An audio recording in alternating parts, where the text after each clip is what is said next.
कानपुर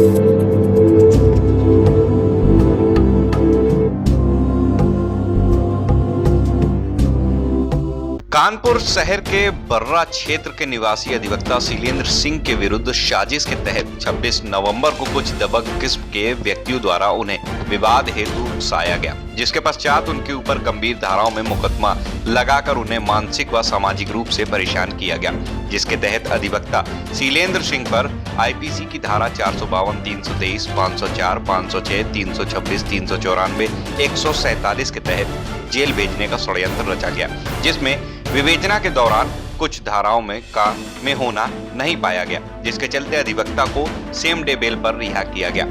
राजनीतिक रसूख रखने वाले दबंगों द्वारा अधिवक्ता को कुछ चैनलों व अखबारों में दबंग बताकर उन्हें सामाजिक रूप से बदनाम करने का भी कार्य किया गया, जिसके चलते आज अधिवक्ता ने घटना स्थल पर पहुंचकर अपने ऊपर हुए अत्याचार की सारी कहानी स्वयं बताई कि किस तरह उन्हें एक षड्यंत्र के तहत सामाजिक रूप से उनकी छवि को खराब किया गया है। Kanpur bureau report.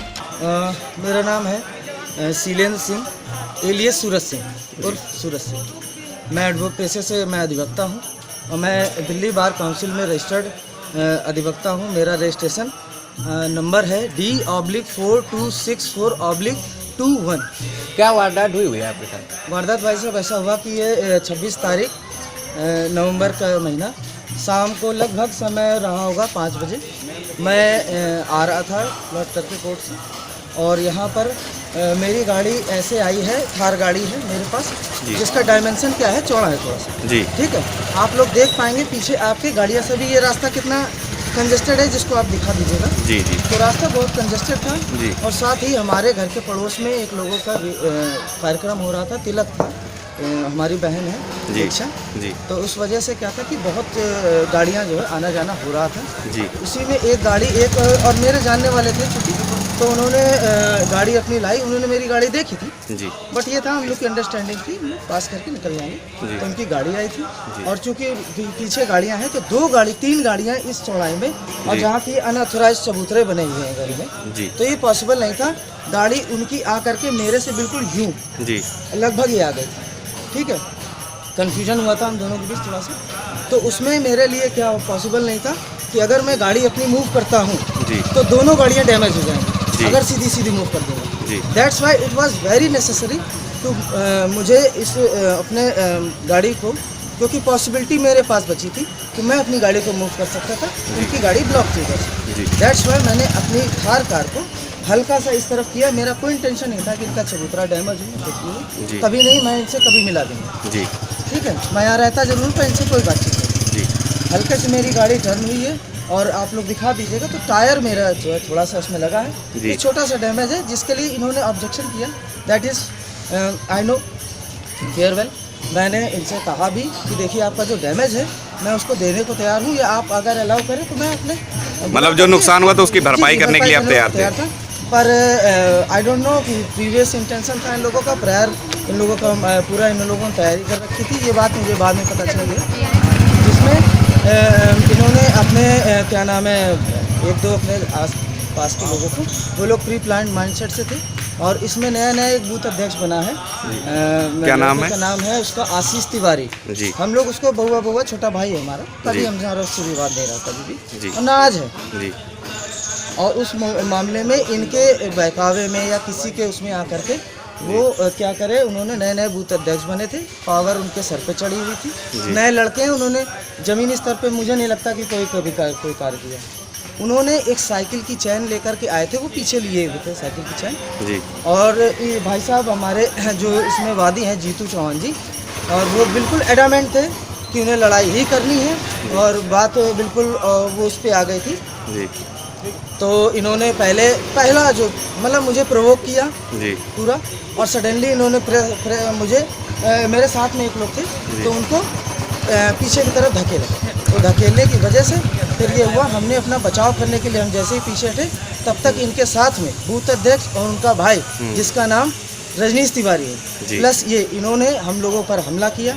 उसने साइकिल की चैन से प्रहार किया, तो ऐसा है। उसके बाद ये थाने ये लोग गए हैं और इन्होंने मेरे खिलाफ FIR दर्ज कराने के लिए पूरा पहले प्रयास किया। पहले एप्लीकेशन 26 तारीख को ये लोग घटना के बाद सीधे थाने गए हैं जी और उसके बाद इन्होंने एक एप्लीकेशन दी जिसकी मुझे सूचना मिली। जी तो मैंने इंस्पेक्टर साहब से बात करी, फ़ोन कॉल लगाया, मैंने अपना परिचय दिया और जी। सर से बताया कि सर मैं भी चोटिल हूँ, जी तो और टाइम का थोड़ा सा ज़्यादा हो चुका है, मैं अपना ट्रीटमेंट करा करके आपसे मिल लेता जी। हूँ। तो उन्होंने कहा, खैर उन्होंने सपोर्ट ही किया मुझे, उन्होंने कहा ठीक है कोई बात नहीं, आप जब टाइम हो तो आ जाइए। उसके बाद ये एफआईआर जो रजिस्टर्ड हुई है, ये एफआईआर रजिस्टर्ड हुई है उसके ठीक 2 दिन बाद 26 तारीख को, समय उसमें 5:39 लिखा हुआ है और इसमें एप्लीकेशन में जो इन्होंने घटना बताई है वो घटना है 26 तारीख की शाम को 5:40 की। ये 2 दिन का डिले इसलिए हुआ था क्योंकि मैं कोई भी कार्रवाई नहीं चाहता था। जी बउआ मेरा छोटा भाई है और भाजपा पे मुझे पूरा भरोसा है, बहुत अच्छी पार्टी है। मैंने बउआ से कांटेक्ट नहीं कर रहे थे बउआ जी, और इन्होंने क्या नाम है मैंने बहुत प्रयास किया कि इसमें मामले को यहीं से ख़त्म कर दिया जाए। मैं इसको बढ़ाना नहीं चाहता था, जी मैं नहीं चाहता हूँ उस बच्चे का करियर बिल्कुल शुरू होते ही ख़त्म हो जाए, और वो साजिश का शिकार हुए हैं। उन्होंने मेरी एक बात नहीं मानी। उसके बाद ये एफआईआर रजिस्टर्ड हुई है, क्राइम नंबर 759 में भी 759/22 है। एफआईआर की कॉपी मैं आपको दे दूंगा। और प्राइमा फेसी मतलब एफआईआर इतनी उसमें लेकुनास थे कि प्राइमा फेसी कोर्ट ने भी इसको कंसिडर किया जब मुझे अरेस्ट किया गया। जी और अरेस्ट करने के बाद कोर्ट ने पहली बात तो मेरी चालान जो भेजा गया, तो रिमांड में इन्होंने डकैती वगैरह लिखा दी थी, बोले 2400 रुपये मैंने लूट लिए हैं, जी जो कि बिल्कुल ही प्राइमा फेसी कोर्ट ने भी इस चीज़ को समझा कि ये बिल्कुल ही गलत है मामला। इसके बाद इन्होंने पता नहीं कैसे इन्होंने बताया कि इनका दांत मतलब बूथ अध्यक्ष से दांत टूट गया, क्योंकि डॉक्टर बहुत लोग आ गए थे फिर हम लोगों पर हमला करने के लिए।